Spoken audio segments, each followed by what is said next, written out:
In 1861, 3 bulls, says I. In 1861, 3 bulls, says I. In 1861, we licked the Yankees at Bull Run. And we'll all drink stone blind. Johnny, come fill the bowl.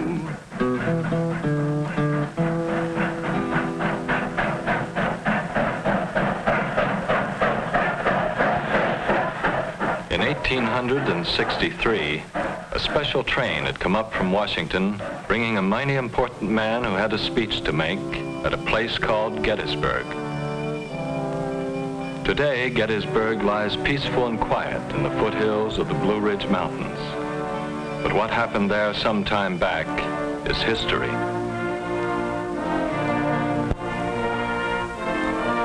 Not far from Gettysburg, there's a great valley lying astride, calling it the Cumberland, and another south, the Shenandoah.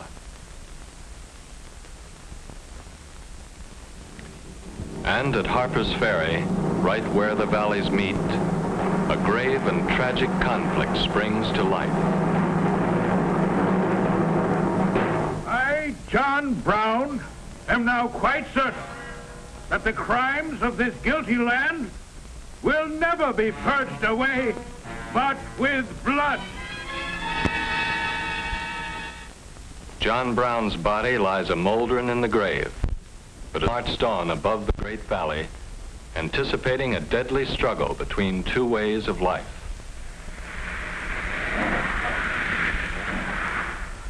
For the valley flowed north into an area both agriculturally rich and industrially productive.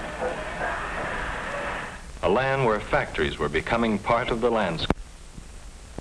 But in the southern part of the valley and the land beyond, a way of life depending on the hand labor of slaves. A different way of life that seemed to call for a different kind of government.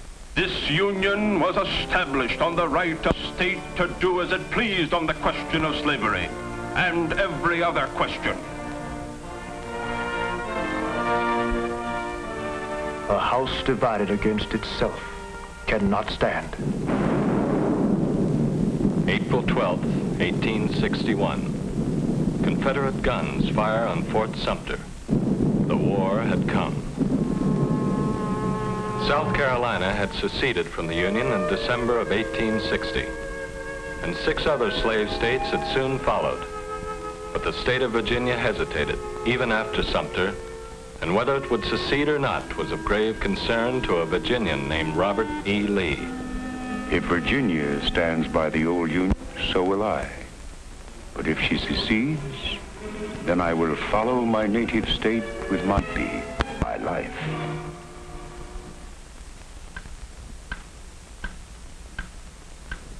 And so when Virginia seceded, 5 days after Sumter, the North lost more than a state. It lost a general. Through a mistake we lost Bull Run, 3 bulls, says I. Through a mistake we lost Bull Run, 3 bulls, says I. Through a mistake we lost Bull Run, and we all skedaddled to Washington.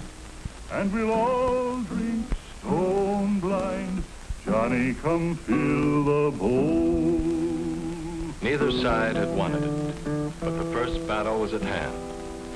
And man or boy, Johnny Reb or Billy Yank, each soldier faced his own worst moments alone, waiting.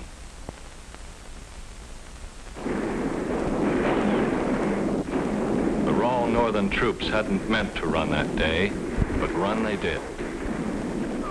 It wasn't going to be a short war.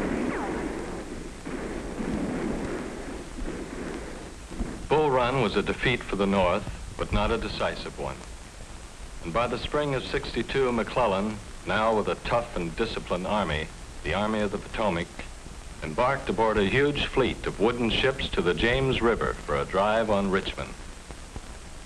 Hard fighting brought the Union Army to within 4 miles of Richmond, the heart and symbol of the Confederacy. But with victory almost within his grasp, McClellan learned that his own capital was threatened by Confederate cavalry. They were stopped by Union forces, but McClellan, despite his superior numbers, was defeated by Lee in a series of battles known as 7 Days. Richmond was still threatened, but for that matter, so was Washington. Thus, the war in the East was indecisive. But things were going differently in the West. Here, where broad rivers cut into the Confederacy, an unknown Union general had surrounded. Commander asked this unknown for terms.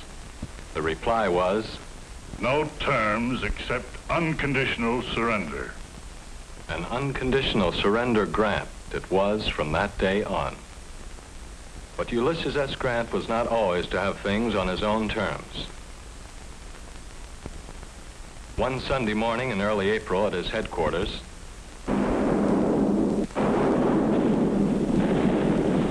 Grant's forces had been surprised, and thus began the terrible Battle of Shiloh.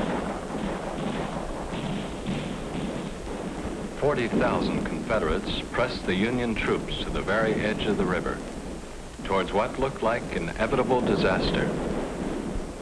But Federal reinforcements arrived overnight, reinforcements which turned the tide of the battle.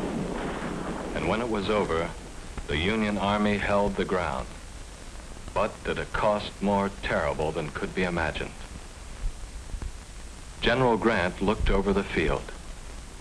I looked at a field over which the Confederates had made charges the day before, so covered with dead. Now, after more than a year of hostilities, the grand strategy of the North began to emerge. Total blockade on the sea and the splitting of the Confederates.